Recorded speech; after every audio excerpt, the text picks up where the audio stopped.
Akira Kurosawa was one of the titans of cinema.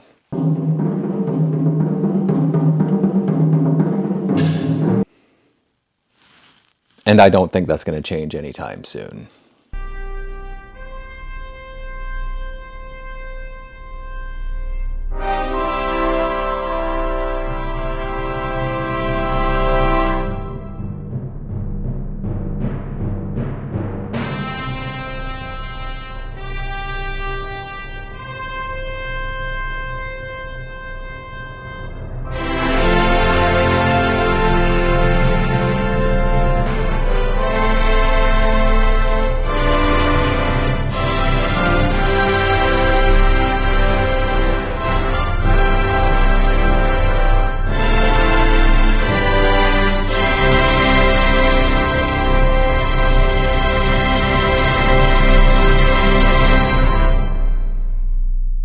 As I've started my YouTube channel, I've focused mainly on filmmakers I feel like perhaps are a little underserved. People like Ozu, people like Hawks, people like Lubitsch. I've also done, someone like Wells, who I feel like has been subject to a very unfair backlash. But you know who doesn't fit at all? Akira Kurosawa. Kurosawa is one of the most respected and beloved filmmakers of all time, and he has received no backlash, as far as I can tell. You don't hear from people saying, oh, well, I watched Seven Samurai, and it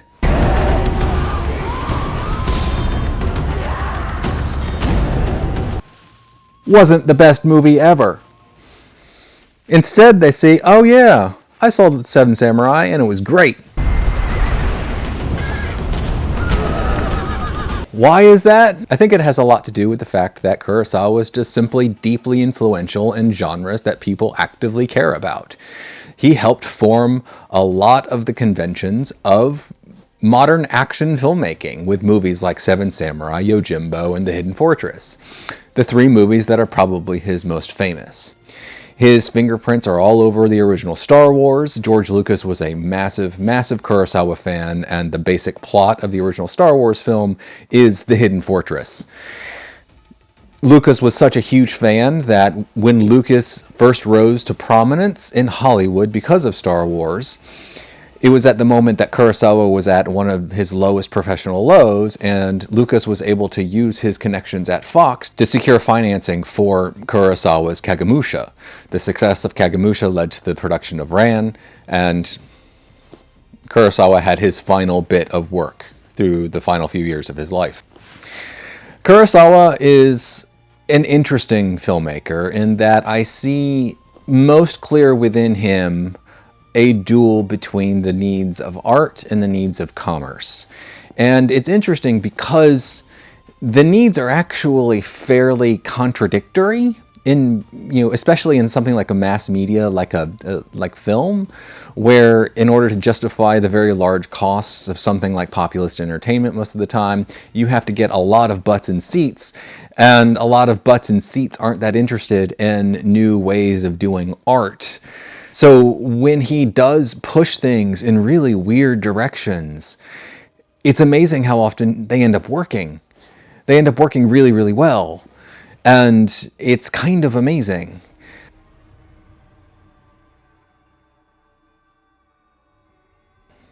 To talk about Kurosawa, you kind of have to start from the very beginning. So he was trained as a painter and then decided, according to his autobiography,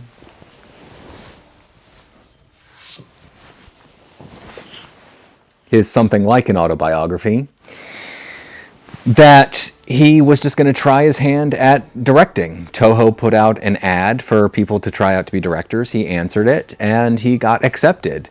I believe he was very down on his own essay, but he got accepted, and he ended up becoming an assistant director.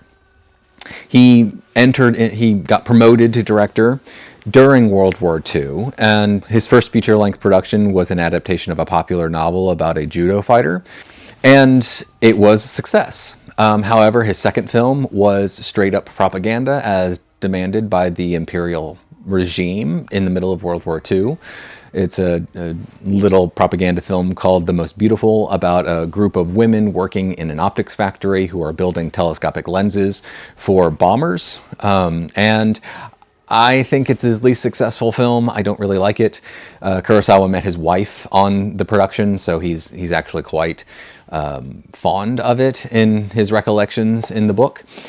I find the movie kind of boring and not really all that engaging. And the rest of World War II was dominated by a sequel to Sensuro Sagata Part 2, and the Men Who Tread on Tiger's Tails.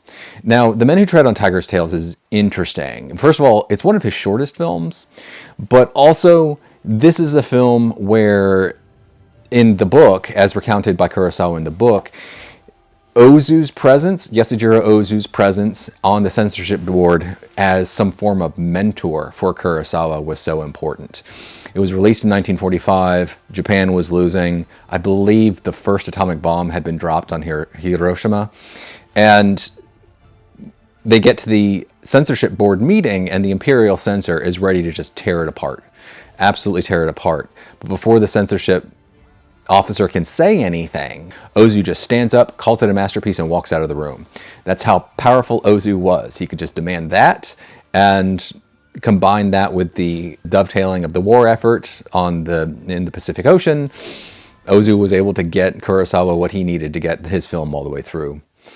And Kurosawa ended up following the path of any studio director in Japan. He was making films that were in popular genres. He made cop movies, he made melodramas. And what's interesting about this is, I've seen the complete works of several Japanese directors, and the best of them take these genres, no matter what they are, and they make the absolute most of them. So you think of someone like Masaki Kobayashi making movies like Three Loves that are really, really ambitious structurally and thematically, but are still very much melodramas. Melodramas were very, very popular in Japan. And so then you look at Kurosawa and something like One Beautiful Sunday, which is just a little story of a young couple trying to make the most of having nothing in war-torn Tokyo. And it's this wonderful celebration of life, but it also has this interesting little bit of experiment towards the end. In a moment in an empty theater, the main character decides to address the audience directly to try to get them involved, to try to get them to stand up and cheer along with him as a celebration of life. And according to Kurosawa, it didn't work in terms of getting audiences to actually participate in theaters. But it's one of those early examples of Kurosawa just trying to push the art form. He was a master filmmaker, but he kept just trying to push the art form in certain different little directions. And it's a minor example. It didn't really affect the film either artistically or commercially.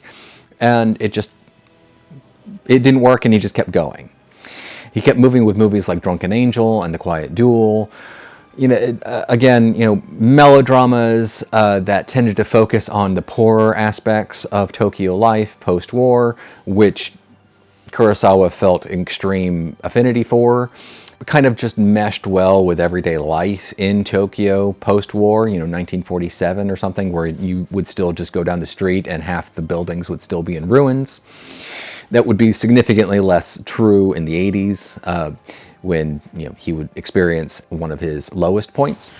Again, these movies are largely just in accepted genres. They are extremely good examples of these genres, but then he broke through. He didn't just break through in Japan, he broke through internationally with Rashomon. So Rashomon is the movie that made his international fame. It is the story of a murder investigation in medieval Japan, where a woman has been murdered and several witnesses to the murder are presented towards the unseen investigator and questioned. And they tell their stories, and there's no truth. Everyone has their side of the story. Everyone's stories contradicts with each other, and the audience is left with no answers. In a world where the studio era was beginning to ossify and fall apart, we're just a few years away from MGM selling its entire library to CBS just for money. And suddenly here comes along this daring Japanese foreign adventure that is all strange because it has these strange settings, but also gives audiences something massive to chew on. And it works. It works exceptionally well. It still works today. It kind of sounds like homework when you describe it. And it's like, what is the correct answer? But it's not. It's still this massively entertaining film. It's just one that leaves you thinking. And that's not a bad thing at all. I love movies that make me think, and that's what Kurosawa did. He made movies that made you think, but he was doing it in these popular genres. So it's a murder mystery set in medieval Japan. So in a world in Japan that's post-war, where again, you can still see buildings lying in rubble, even 5 years after the end of the war, while Japan doesn't even have its own government. It's an occupation government with the US Army still present. Retreating into their past is going to end up being popular. And Kurosawa takes that past, which frees people from reminding themselves of the present, and he gives them something to chew on. It's kind of a Zen thing where the movie itself is fairly Zen in that way, where there is no real answer. The only constancy is change, and people are just kind of returning to nature when they die. It has all of that subtext, which makes sense from the Japanese popularity point of view, but at the same time, it's popular in America because it's breaking the ossified form of the American studio system while being foreign and interesting, while leaving audiences something to chew on. And Kurosawa's career, almost without fail, just kept rising for the next 10 to 15 years. His next film is The Idiot, the adaptation of the Dostoevsky book, a book that Dostoevsky himself said was not successful. And I mean, it's a pretty good book. I kind of agree with Dostoevsky that it's not quite successful, but anyway.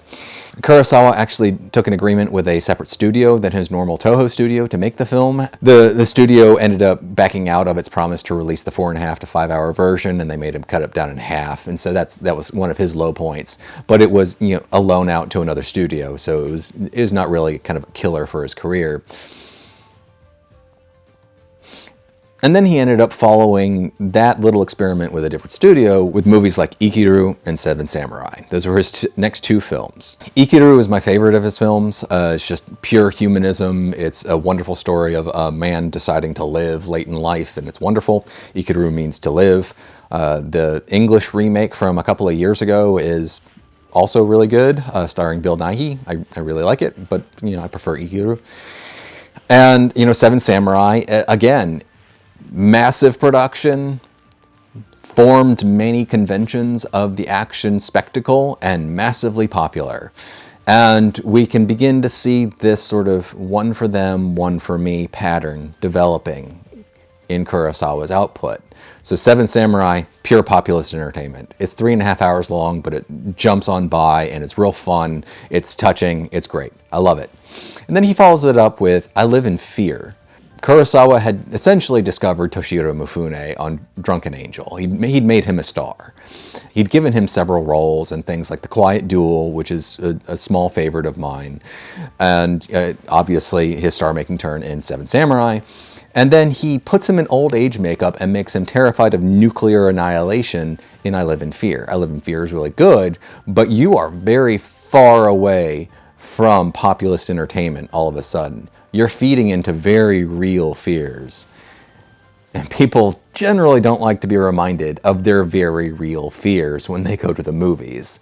When they spend their however many yen it took to get into the movie theaters in the 1950s, do they really want to be reminded that they are constantly in fear of nuclear annihilation because they got bombs dropped on them twice? Probably not. It wasn't his highest moment commercially. And then he follows it up with what I think might be his most interesting film, Throne of Blood. It's not quite my favorite. It's nested in the middle of my favorites, but it's not quite my favorite. But it's really interesting because it's this combination of his desire to be artistically different, but also populist at the same time. So it's the adaptation of Macbeth, transported to medieval Japan. And it is a no play. Of all things, it he doesn't just like adapt the language to Japanese. He essentially ignores the language completely because he's moving to Japanese. So it's like no point in trying to replicate the rhyme of English. It's like the grammars aren't even nearly the same, so it doesn't even matter. But he transports it to medieval Japan instead of medieval Scotland, and everyone is performing in this arch, overdone way where it feels more appropriate on a Japanese stage to do a no play rather than, you know, cinema, which trends more towards naturalism, which we had seen him do with remarkable talent in things like Rashomon and The Quiet Duel and, you know, One Wonderful Sunday. And suddenly, here's Toshiro Mifune doing like the biggest performance of his career in these giant unnatural costumes, in these sets which are covered in fog unnaturally, and it works. It was massively popular in Japan. It was popular in America as far as, you know, foreign films got. It wasn't huge, but popular enough. And it just kind of broke through, and it's the height, I think, of what could be called the director flex, where they just take a project and they just decide, okay, I'm just going to do whatever the hell I want. And I'm just going to be weird because I'm kind of bored with doing things normally. And it works remarkably well. It's incredible. And then he follows that up with The Lower Depths, which is an adaptation of a Gogol play about poor people in the slums. I mean, it's Russian, so it was originally set somewhere in Russia, I believe St. Petersburg. And The Lower Depths, the movie, it's obviously Tokyo. And he decided that the experiment was going to be trying to replicate theater. He was going to film with multiple cameras, long takes, to try to replicate the experience of the theater. And you know what people who go to the movies don't really want? Theater. They want movies. And again, it was just an experiment on his part that fell apart. And he kind of obviously felt like the audience would follow him wherever he went. And it just wasn't the case. He had to keep making movies that they wanted to make. And so he snaps back with The Hidden Fortress. You know, and The Hidden Fortress is, I don't think it's top tier of his work. It's fun, it's good, and it obviously had major influences later, but it kind of feels like, all right, fine, you rejected The Lower Depths, you rejected me trying to experiment, I'm just gonna make another one for you. And so this balance between experimentation and appealing to audiences, it kept happening back and forth, back and forth, back and forth. And at the same time, he's this incredibly exacting filmmaker.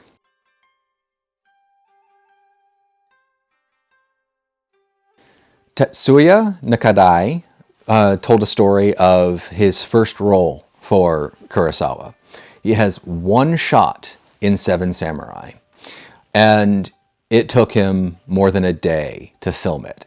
He's just passing by. When the peasants go to the city to recruit samurai, he is one of those who walks past. You only see him from about chest high up.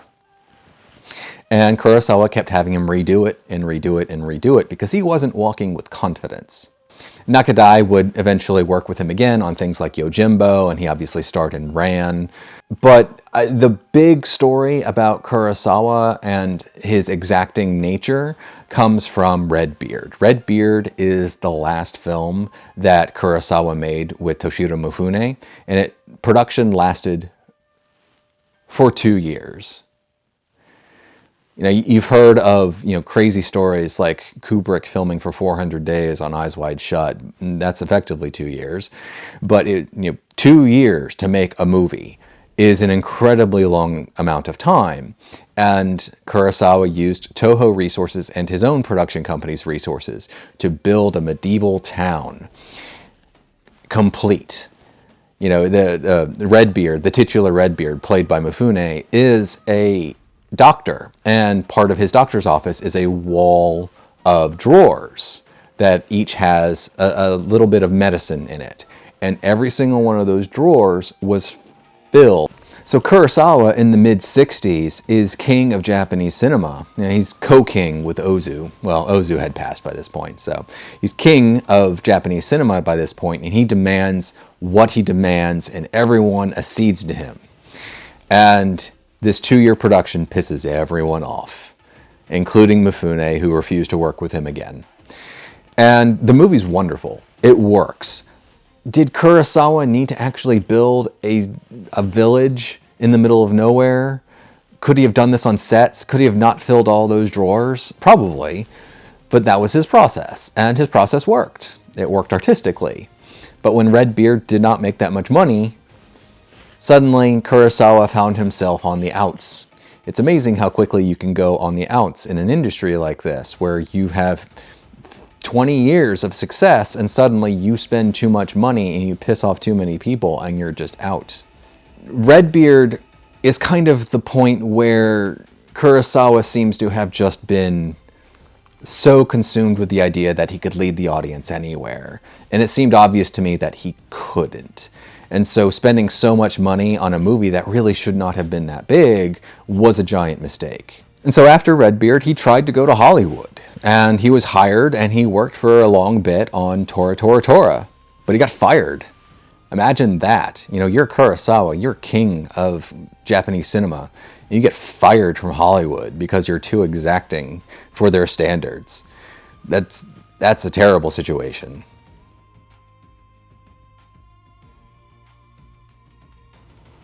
His career completely stalled. Toho, the studio system collapsed in Japan just like it did in America. It just took a bit longer. And so about this late 60s, early 70s, the Toho system of contract players completely fell apart. And so the studio system fell apart.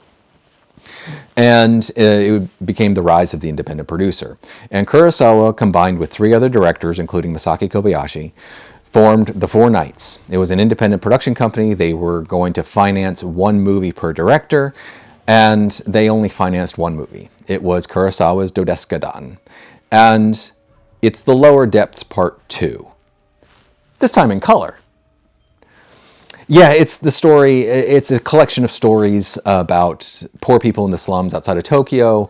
I think it's actually quite beautiful. It's actually quite touching, all of these little stories, most of which don't actually interconnect. It's just kind of a collection of short stories told in one package. And I think it works quite well. But again, do audiences want that when they go to the theaters? And no, Japanese audiences did not want it. It didn't translate to other markets. It was a huge failure, and the four fell apart. And all Kurosawa could do was, at that point, was beg for money, and the only people who would give him money was the Soviet Union, was Mosfilm in the Soviet Union. They gave him money if he would just make something from a Russian source, and he chose Derzu Uzala. Derzu Uzala is based on a real account of a Russian surveyist who met this man out in the wilds, and the relationship between them. And it's this wonderful, touching film about a man getting old, and it has surprising connections to Kurosawa's later life, especially around sight. You know, Kurosawa went blind, essentially, late in life. So I assume it was a continuous process, and he was probably already losing his sight by the mid-70s. And it's a wonderful film, but he had to go to the Soviet Union to get funding. And again, that movie was not a huge success. And, you know, yes, he got to go to, you know, Moscow and meet Tarkovsky and have vodka with him while watching Solaris, which is a wonderful little story. But funding was dried up. You know, he spent too much money, he was not meeting success, and I believe this is the point where he tried to commit suicide for the first time. And, you know, again, mid-70s, all of a sudden, 1977, Star Wars, George Lucas is the golden boy. He's the newest young man with a beard to make it big in Hollywood. And you know what? He made it huge. He turned franchise filmmaking into a thing, and he told his people at Fox, Akira Kurosawa needs money. Let's find him and give him money, and which they did, which made Kagemusha.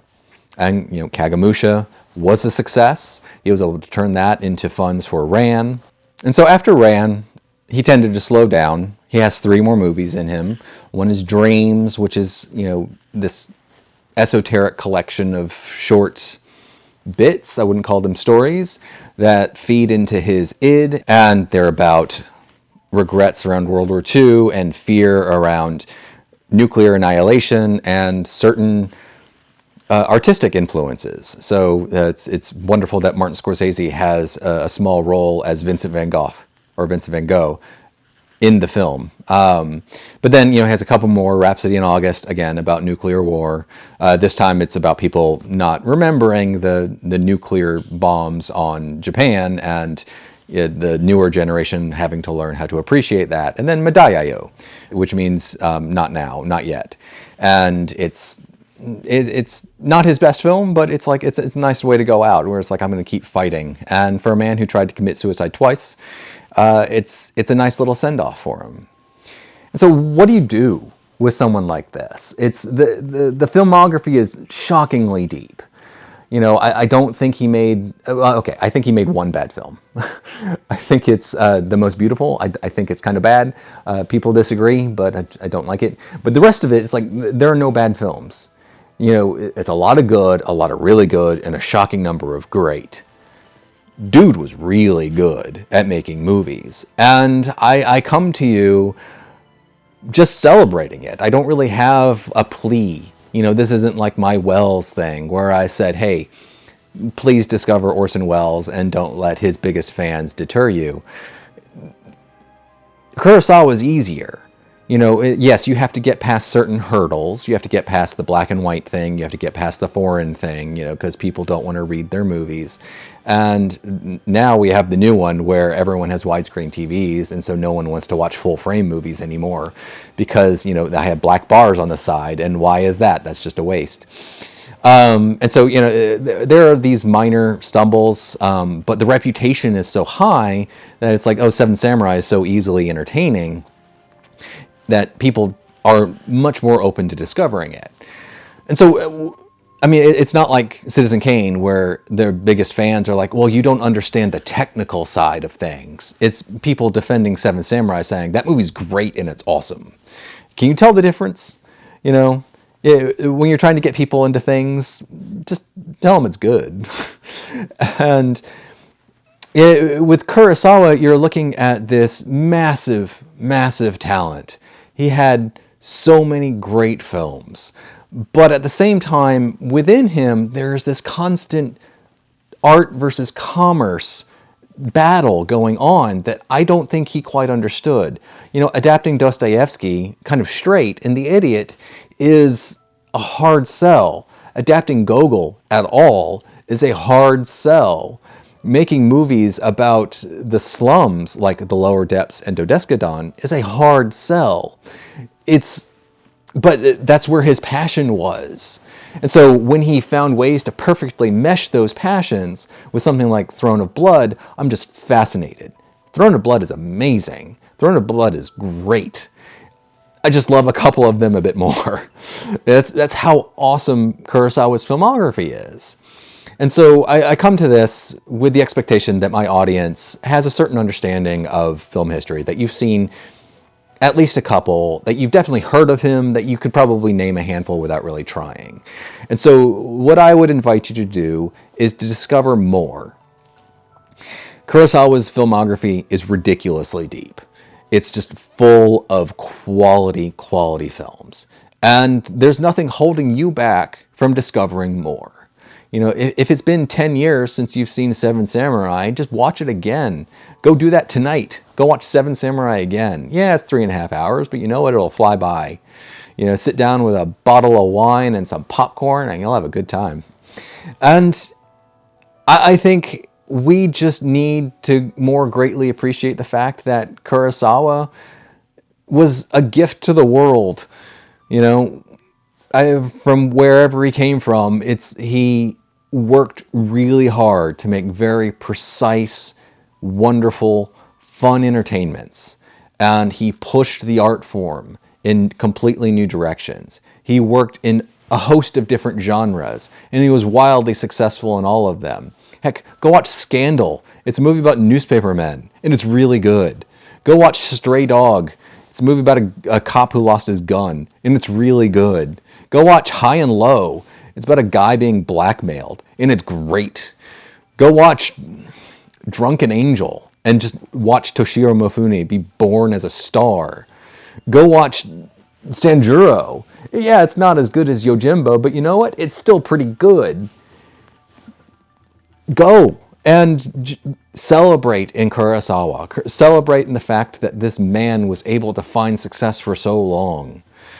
And then come back to me and tell me why Ikiru is his best. Because it is. Then come back to me and tell me why Ran is the best version of Shakespeare. Because it is. All right, that's all I got. Kurosawa is just one of the titans of filmmaking. He should never be forgotten, and I don't think he will. I think his appreciation is going to extend for another 100 years at a bare minimum. He's too influential, he's too entertaining, and he's just too good at what he did.